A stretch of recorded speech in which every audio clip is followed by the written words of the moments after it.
Quero viver tua palavra, quero ser cheio do teu Espírito, mas só te peço, livra-me do mal. Quero viver tua palavra, quero ser cheio do teu Espírito, mas só te peço, livra-me do mal. Nada poderá me abalar, nada poderá me derrotar, pois minha força e vitória tem o nome é Jesus. Nada poderá me abalar, nada poderá me derrotar, pois minha força e vitória é Jesus. Pelo sinal da Santa Cruz, livrai-nos Deus, nosso Senhor, dos nossos inimigos. Em nome do Pai, do Filho e do Espírito Santo. Amém. Amém. Rogai por nós, Santa Mãe de Deus, para que sejamos dignos das promessas de Cristo. Efésios 6, versículos do 10 ao 18. Assim diz a palavra de Deus para mim nesta manhã, assim diz a palavra de Deus para você, respondendo aos anseios do seu coração e ajudando para que nós, todos nós, aqui nesse programa, você em casa, você no trabalho, possa ter um rumo certo, um rumo que não falha, para o qual caminhar nesta manhã. Enfim, fortalecei-vos no Senhor, no poder de sua força. Revesti-vos da armadura de Deus, para que possais resistir às ciladas do diabo. Pois a nossa luta não é contra o sangue e a carne, mas contra os principados, as potestades, os dominadores deste mundo tenebroso, os espíritos malignos espalhados pelo espaço. Por isso, protegei-vos com a armadura de Deus, a fim de que possais resistir no dia mau, e assim, empregando todos os meios, continueis firmes.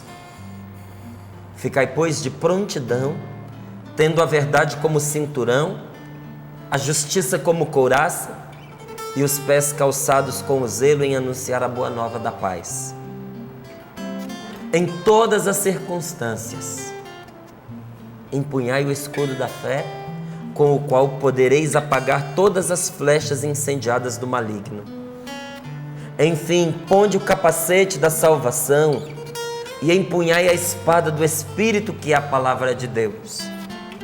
Com toda sorte de preces e súplicas, orai constantemente no Espírito. Prestai vigilante atenção neste ponto, intercedendo por todos. Palavra do Senhor.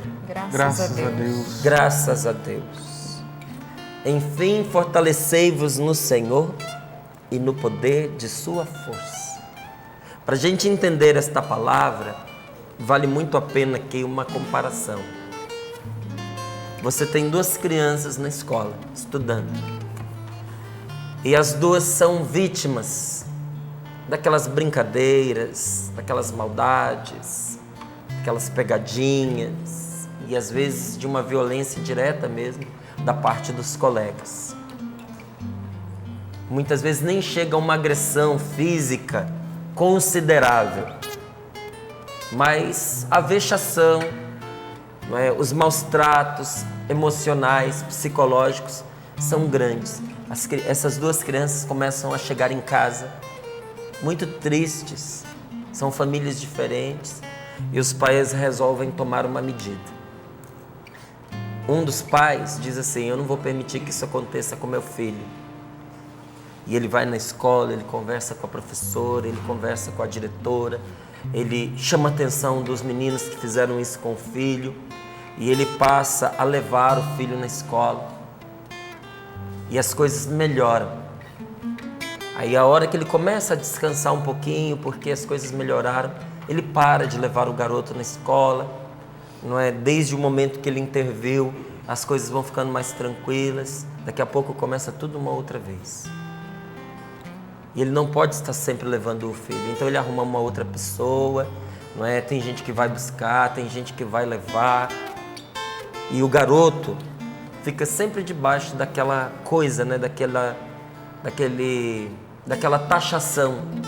Ah, se não for o papai para levar, é a mamãe que tem que buscar.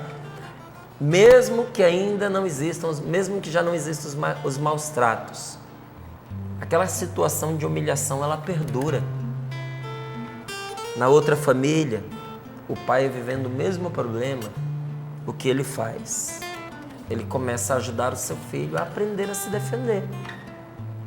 Explica como evitar essas situações de conflito, explica como se comportar durante a aula, nos intervalos, paga um treinamento para o seu filho, para que ele se fortaleça, para que ele saiba lutar, para que ele aprenda a lutar e a se defender.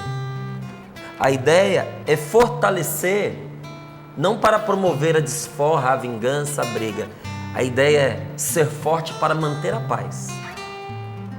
O seu pai não quer que este filho se envolva nessas contendas, mas ele não quer que o seu filho vire um saco de pancada. Então ele o prepara para enfrentar pessoalmente aquelas situações. Qual destas situações você acredita que é mais salutar, mais saudável e mais feliz? Acho que todos nós, né, concordamos que é a segunda opção, em que a pessoa é preparada para enfrentar os desafios e as dificuldades que se colocam no seu caminho. Porque todas as vezes que alguém resolve um problema no nosso lugar, nós vamos ficando mais fragilizados, mais despreparados. O que esta palavra vem colocar ao nosso alcance? A certeza de que Deus está conosco, de que nós temos um Pai que é por nós, mas que esse Pai quer o que de nós? Leia o versículo 10. Fortalecei-vos no Senhor. Fortalecei-vos no poder de sua força. E alguns fazem de tudo para fortalecer o corpo.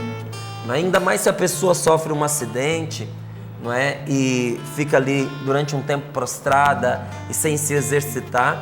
Ela não só tem que fazer de tudo por uma vaidade, por um capricho, mas ela tem uma necessidade de fazer de tudo para fortalecer o corpo, senão ele não volta ao que era.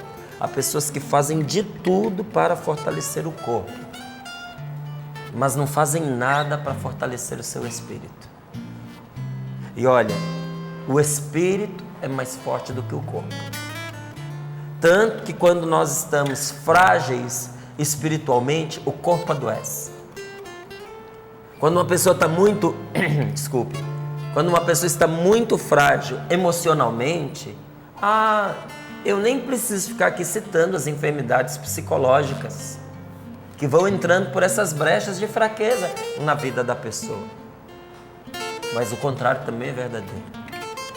Quando uma pessoa tem força espiritual, quando uma pessoa tem força emocional, quando a pessoa está psicologicamente saudável, estável, até a enfermidade tem dificuldade de alcançar esta pessoa. Mesmo quando o corpo está doente, a enfermidade, a doença não domina sobre esta pessoa como dominaria se ela estivesse enfraquecida. Não é? Muitos médicos na luta contra o câncer, junto com a pessoa enferma, diz para ela, a sua vontade é fundamental na sua recuperação. Se você se entregar, o câncer toma conta. Então você precisa fortalecer a sua vontade. Fortalecer a vontade, nós estamos falando do quê? De fortalecer os músculos? De fortalecer o corpo por meio de uma boa alimentação? Nós estamos falando de fortalecer o espírito. Fortalecer a vontade é fortalecer o nosso espírito.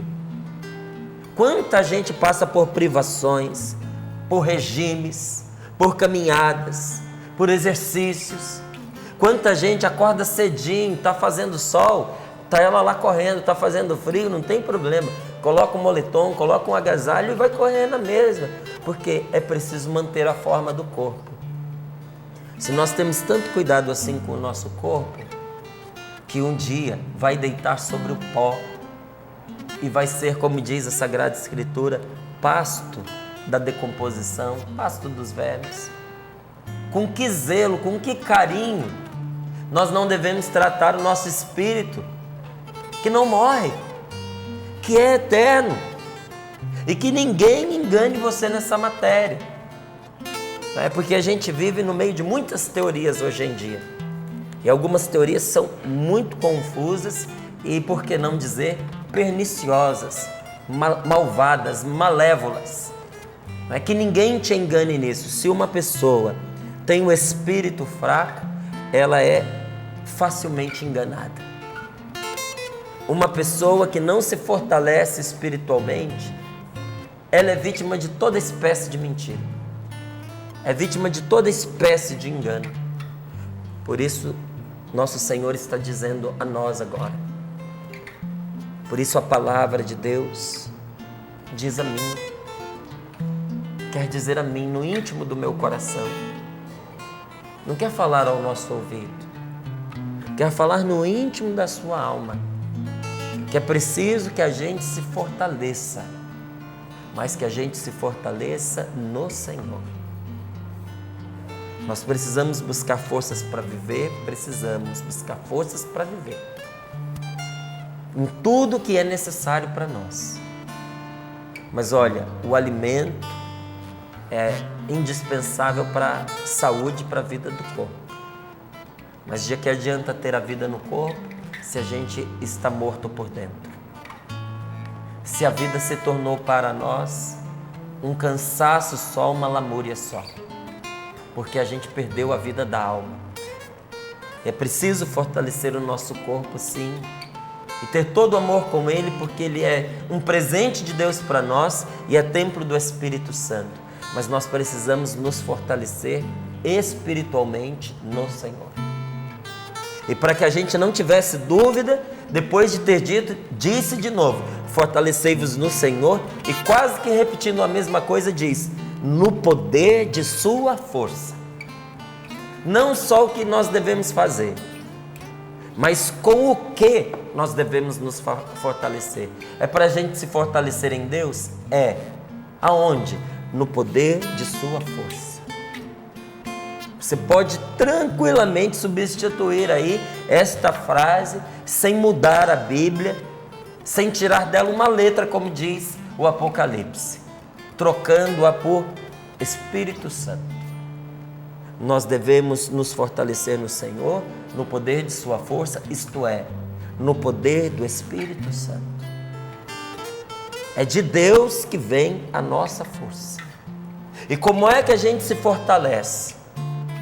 Quem se sente fraco, com vontade de desistir, quem sente que passou por um momento de prova muito demorado, uma tribulação que chegou e olha, demorou para ir embora, demorou, e quando passou você disse: eu não tenho mais forças para nada. Se vem uma outra dessa, olha, eu entrego os pontos porque eu já não consigo mais. Não é? Para quem está ainda no meio desta batalha, enfrentando algo que exige da gente toda a energia que a gente tem. A gente termina o dia dizendo: hoje eu fui sugado, toda a força que eu tinha se foi. Essa situação está me extinguindo, essa situação está exaurindo as minhas forças. Se nós dizemos isso, nós reconhecemos a necessidade que nós temos de nos refazer. Aonde é que o ser humano se refaz? É numa noite de sono? Um dia eu cheguei para o meu médico e disse: mas doutor, eu durmo bem, eu durmo a noite inteira. E ele disse para mim: dormir é uma coisa, refazer-se é outra. Dormir é uma coisa, Márcio, descansar é outra. A gente descansa se dedicando a outras coisas. E não simplesmente dormindo, porque senão no outro dia você vai acordar cansado. No espírito também é assim. Não basta a gente ter um tempo de trégua, não basta a gente dormir. Nós precisamos descobrir o que é que nos refaz, o que é que refaz o ser humano espiritualmente, o que é que fortalece a nossa vontade, o que é que nos fortalece no poder do Espírito Santo, na força que vem de Deus. Versículo 18 é que mostra para nós com o quê? Olha lá, leia comigo. Com toda sorte de preces e súplicas, orai constantemente no Espírito. O lugar aonde nós nos refazemos, queira ou não, aceite ou não, acredite ou não, obedeça ou não, é em meio à oração. É ali que você vai descansar. É ali que você vai refazer as suas forças. E se você não unir a sua alma a Deus, se você não unir o seu coração a Deus, você jamais estará de todo descansado. Aí você pode fazer o exercício que você quiser, você pode fazer a prática oriental que você quiser, a meditação que você quiser, a yoga que você quiser, você pode fazer a caminhada que você quiser, você pode fazer o que for, que inteiramente você não estará descansado enquanto não aprender a colocar o coração no lugar onde ele descansa. Aonde descansa a nossa alma? Aonde descansa o nosso coração? O nosso coração descansa em Deus. Você pode puxar pela memória que você vai lembrar de muitas situações ou pessoas que disseram assim: aí eu vou dar uma caminhada para poder espairecer. Só que a caminhada só nos espairece quando a gente leva conosco uma disposição de se encontrar com Deus. Aí mesmo que a pessoa não tenha tido diretamente essa intenção, o coração estava aberto.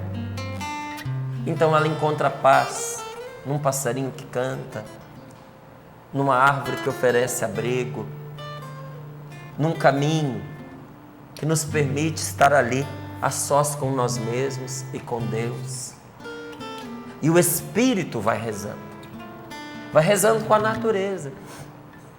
Eu não sei se você já fez essa experiência, mas quando eu tenho muita dificuldade de rezar, e às vezes eu tenho muita dificuldade, e sinto que se eu ficar ali na capela, eu não vou conseguir. Eu vou me distrair, sabe? Eu vou dormir. Porque você imagina, você já está com dificuldade de rezar. Às vezes é um daqueles dias quentes, abafados. A capela em geral é um lugar pequeno, não é? Um lugar onde entra a luz, mas como é pequeno, às vezes não é ventilada. A porta da capela às vezes está fechada, não é? Então fica ali o ar parado, fica ali você, fica ali o sono. Quando você vê, já foi, já cochilou, já se distraiu. A capela é um lugar de retiro. A capela é um lugar de você ficar a sós. A capela é um lugar de você se aquietar. É maravilhoso estar lá. Mas tem horas que a gente não consegue.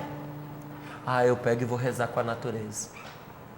Aí eu vou fazer uma caminhada, vou agradecer a Deus por esse céu maravilhoso sobre nós, sobre esse azul lindo que repousa sobre nós, sobre os montes. Aqui a Canção Nova, ela está no Vale do Paraíba, cercada de montes por todos os lados, as montanhas belíssimas que nós contemplamos, não é? A serra logo diante dos nossos olhos, não é? É uma cidade que vai crescendo cada vez mais, mas traz toda a qualidade do campo, não é?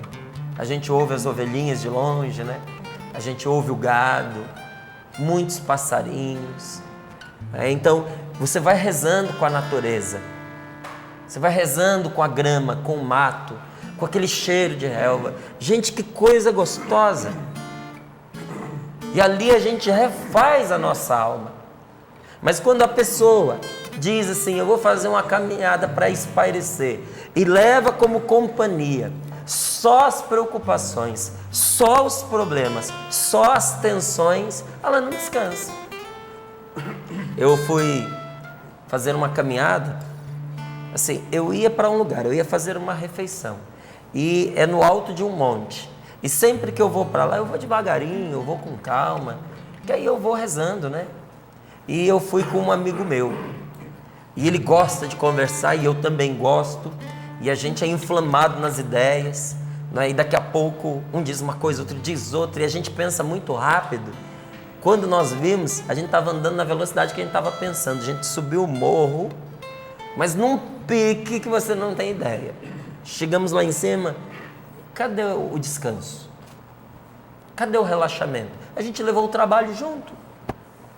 Então estava ele gotejando suor, estava eu gotejando suor, estavam os dois ofegantes, tivemos que esperar fora para refrescar, para depois entrar. E o passeio se tornou mais um trabalho.